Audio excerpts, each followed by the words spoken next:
En este video voy a hablar acerca de la valoración funcional de la persona adulta mayor. Este tema es también, al igual que los demás, bastante importante porque digamos que gracias a esta valoración funcional se pueden realizar los planes de tratamiento o intervenciones pertinentes para que el adulto mayor pueda tener o vivir esta etapa de la vida lo más plena posible.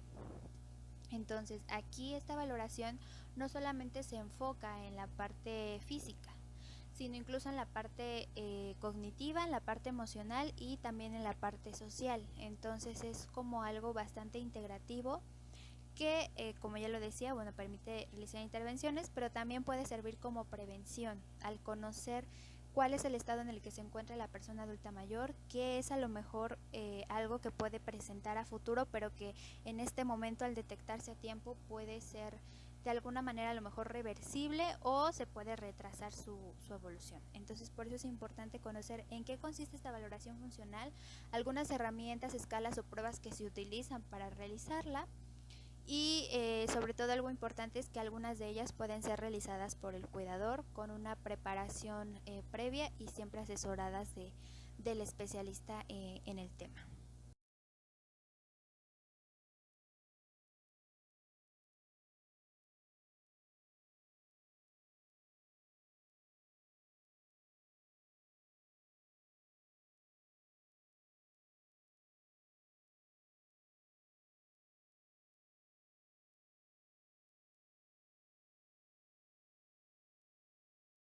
Hay que comenzar definiendo qué es el estado funcional o a qué se refiere.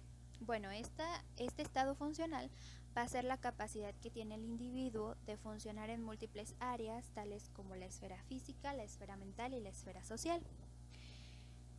La evaluación funcional, por lo tanto, pues va a ser aquella herramienta que va a valorar los diferentes componentes que pueden afectar el estado funcional de la persona en estas esferas.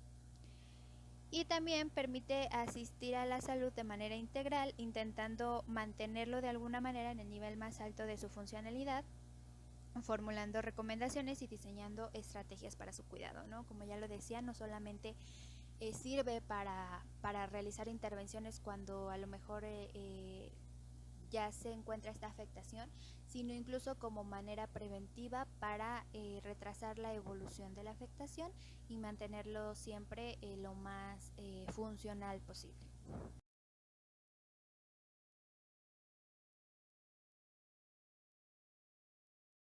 La valoración o evaluación funcional va a tener las siguientes características.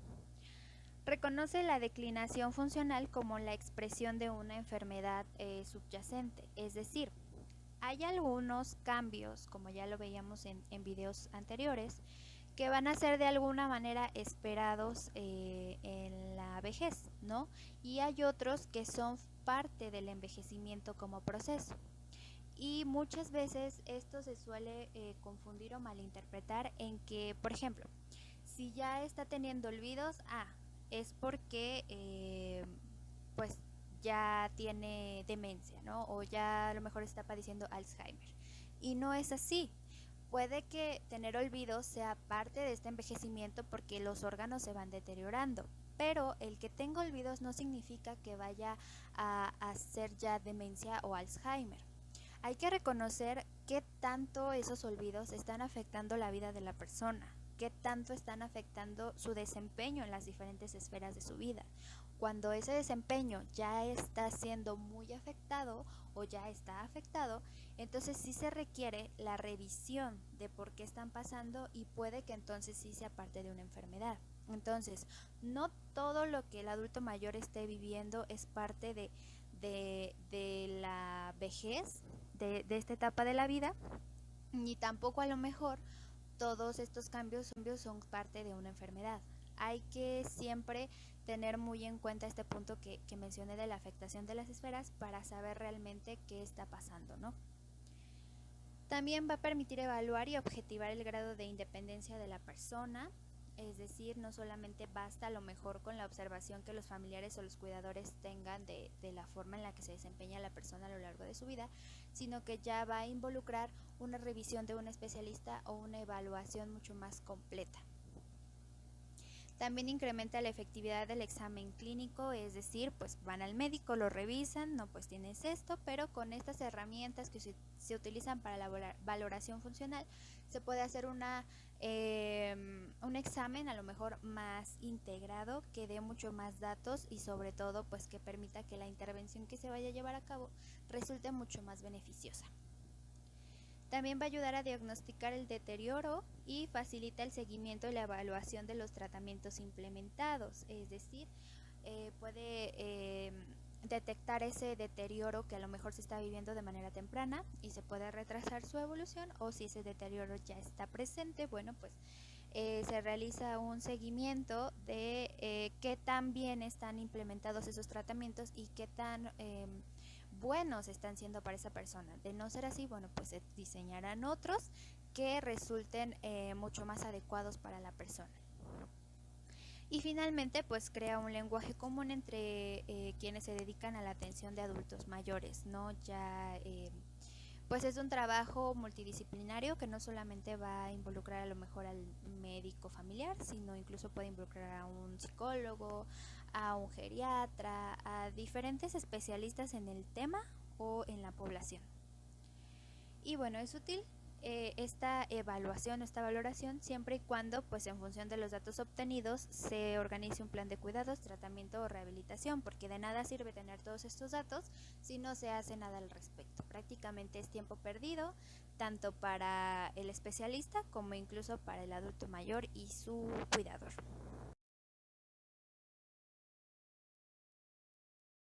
Como ya lo decía, la valoración o evaluación funcional no se enfoca solamente en la parte física, como a lo mejor puede dar la impresión su nombre, sino que va a involucrar también a la esfera cognitiva, a la emocional y a la social. En cuanto a la evaluación de la esfera física, bueno, pues esta evaluación va a incluir la valoración de la visión, la audición, la marcha, la continencia urinaria y el estado nutricional en el que se encuentra la persona. También se van a evaluar las actividades básicas de la vida diaria y las instrumentales de la vida diaria, que van a permitir de alguna manera dar mayor información respecto a la funcionalidad que tiene la persona y facilitar de esa manera su seguimiento. Por eso es importante y me era importante definir antes en qué consistían cada una de estas dos actividades y pues comprender que de alguna manera dan mucha luz respecto a cómo la persona está funcionando o desempeñándose en su vida diaria, porque de esa manera pues se tiene más información que solamente con las pruebas, como que es un complemento entre las dos partes que da mucho más claridad sobre la situación del adulto mayor. En cuanto a la esfera cognitiva, pues no solamente va a servir para cuando se sospecha del diagnóstico de demencia, que es un diagnóstico muy asociado a esta etapa de la vida o a los adultos mayores, sino también pues va a permitir detectar trastornos leves o iniciales y causas reversibles de deterioro cognitivo, es decir, se puede detectar un deterioro cognitivo leve que apenas está comenzando y se puede hacer algo al respecto para que este o no siga avanzando o desaparezca, ¿no? Si es el caso. Finalmente, en cuanto a la esfera emocional y social, bueno, va a permitir identificar problemas como la depresión, que es algo común dentro de este grupo etario, debido de alguna manera a lo mejor a los cambios que se suscitan en esta etapa, pero que no se debe hacer como ligado completamente a esta etapa, ¿no? Porque pueden padecerla, sí, pero esto no es algo que todos los adultos mayores sí o sí al llegar a esta edad van a padecer. También se puede detectar el alcoholismo si tiene una red familiar y social pobre. ¿Por qué? Bueno, porque estos problemas no solamente son prevalentes, como ya lo decía, sino que también van a afectar la funcionalidad de la persona y van a repercutir en las demás áreas. Es decir, el adulto mayor es un todo, y si alguna esfera está afectada, se puede afectar lo demás. Por eso es importante realizar una evaluación integrativa, tomando en cuenta todas las esferas de la vida de la persona para saber qué no está funcionando tan bien, hacer algo al respecto para impedir que las demás áreas también se vean afectadas.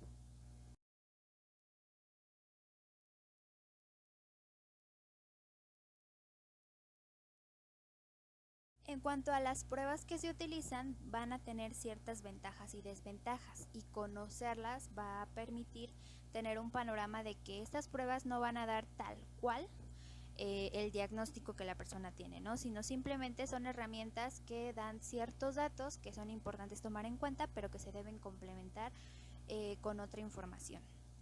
Entonces, entre las ventajas que estas pruebas tienen es que permiten una observación directa, objetiva y sobre todo cuantificable, ¿no? Como decía, no basta solamente con la observación de los familiares, que es muy importante, ¿no? Porque son a final de cuentas ellos o incluso el propio adulto mayor quienes están en constante convivencia, ¿no? Sino que también pues estas pruebas van a dar más datos específicos respecto a la situación del adulto mayor. También va a evitar desacuerdos entre las opiniones de los cuidadores y la persona en cuanto a su estado. ¿Por qué? Bueno, porque a lo mejor a veces a los cuidadores les da la impresión de que algo está pasando con el adulto mayor, pero el adulto mayor ni siquiera lo ha notado. Entonces estas pruebas al realizarse da datos de no como darle la razón a uno u otro, sino confirmar a lo mejor la sospecha que se puede llegar a tener respecto a algún malestar o deterioro que se puede estar sufriendo. También son muy sensibles a cualquier cambio en el estado de la persona, es decir, si se evalúa a la persona hoy y dentro de un mes se vuelve a evaluar, puede detectar los cambios que se dieron en ese mes y entonces ver qué puede estar pasando o qué pudo haber causado dichos cambios. También son grandes predictores de caídas, institucionalización y muerte por, pues el deterioro o el tipo de deterioro que puede detectar en cada una de las personas y más o menos asociarlo a qué puede causar a la larga. También pueden detectar estados de prefragilidad, incluso sin que la persona tenga ningún tipo de discapacidad. También precisan de poca función cognitiva para su desempeño, por lo que, como ya lo decía, pueden utilizarse con personas con deterioro cognitivo. Es decir, por eso es importante siempre buscar una prueba que sea adaptada a las necesidades, al contexto, a las características de cada una de las personas, para que la evaluación dé su fruto o cumpla su tarea y se pueda detectar lo que se tiene que detectar. También, finalmente, permite realizar intervenciones más adaptadas a las necesidades del paciente, personalizando el tratamiento. ¿Por qué? Bueno, porque la evaluación es individual, es con cada persona y se detectan necesidades en una persona diferentes a la otra y entonces el tratamiento va a ser diferente para una y otra. En cuanto a las desventajas, pues se requiere de una pequeña función cognitiva por parte tanto del adulto mayor como incluso de la persona que lo aplica. También es necesario un pequeño entrenamiento para poder desempeñarlas, aunque muchas de ellas se pueden aplicar por parte de los cuidadores. Estos cuidadores tienen que prepararse para aplicarlas de la manera correcta. Y bueno, si es aplicado por un especialista, bueno, pues la preparación ya viene incluida. Y finalmente, algunas pueden acarrear algún riesgo de caída, fatiga física o falta de colaboración por parte del paciente para realizarla, y esto va a depender pues del tipo de actividades que incluye cada prueba.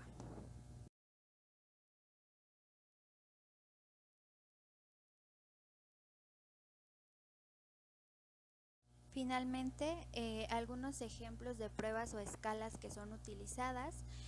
Voy a mencionarlas a continuación. Sin embargo, es importante ver que no son las únicas, hay una infinidad de pruebas que son utilizadas. Estas de alguna manera son como las más comunes o las más generales, pero hay muchas más que van a depender de la preparación del médico, de la orientación, etcétera. Entonces, la primera de ellas es el índice de Bartel.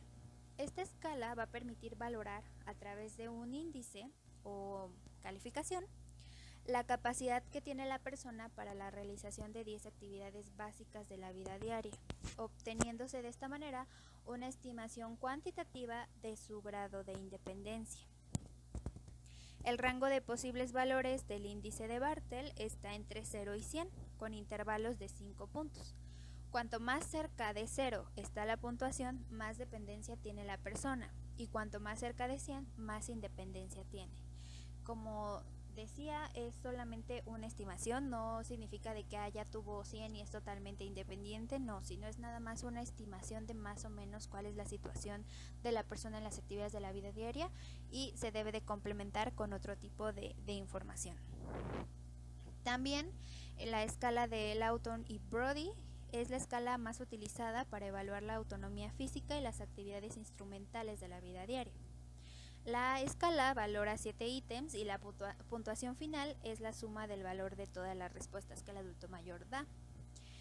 Va a oscilar entre 0, que va a indicar máxima dependencia, y 7 con independencia total, pero también hay intermedios.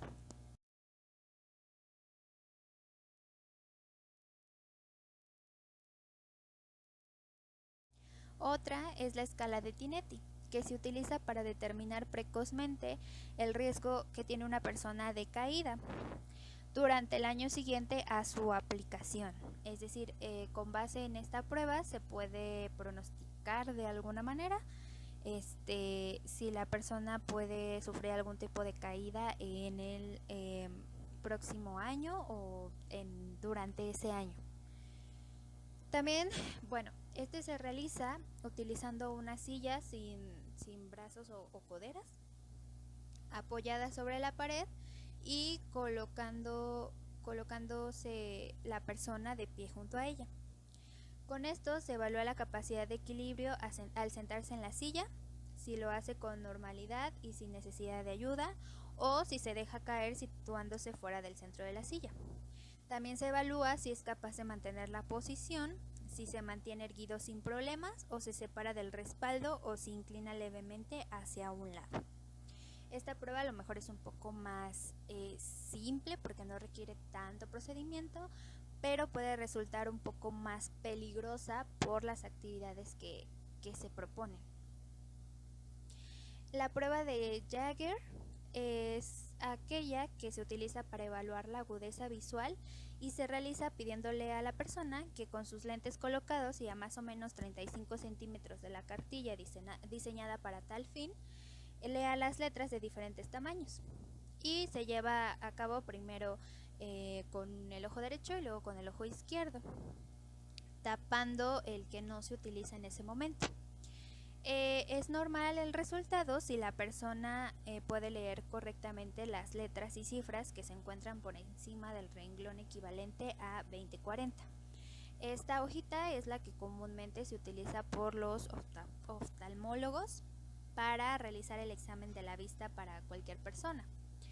Entonces, esta es más que nada realizada por un especialista, pero que también es bastante común y da mucha información respecto al tipo de agudeza visual que la persona adulta mayor está teniendo en ese momento, y de no ser tan buena, bueno, pues ya se hace algo al respecto para poder facilitar esta característica.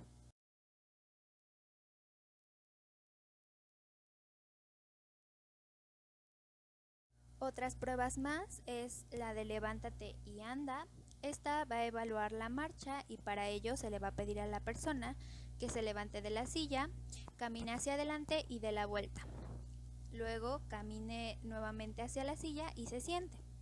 Se debe evaluar en este caso el pasaje de la posición sentado a parado, y esta va a ser normal si la persona se para en un único movimiento sin usar las manos. También se va a evaluar las características de los pasos, es decir, si son normales, si son pequeños, discontinuos e inseguros, etc. Y finalmente, la estabilidad al caminar y el equilibrio al sentarse. Se considera que la prueba de alguna manera es anormal o está arrojando algún tipo de riesgo si dura más de 15 segundos. Y finalmente, una prueba más cognitiva es la de Mini-Mental Test de Folstein. Este va a ser usado para el rastreo de deterioro cognitivo y se va a basar en la evaluación de la orientación temporal, espacial o topográfica, la memoria, la atención y el cálculo, la memoria diferida, el lenguaje y el dibujo. Y en este caso, Folstein estimó que un porcentaje por debajo de 24 ya indicaba cierto deterioro cognitivo. Sin embargo, actualmente los resultados ya se han basado más, por ejemplo, en la edad, en el nivel educativo que tiene la persona, que también influye de alguna manera, y en otros indicadores que ya son más personalizados y que ya no solamente es que tenga una puntuación debajo de 24, sino ver más o menos qué otras características posee y que de alguna manera pueden estar también influyendo, ¿no?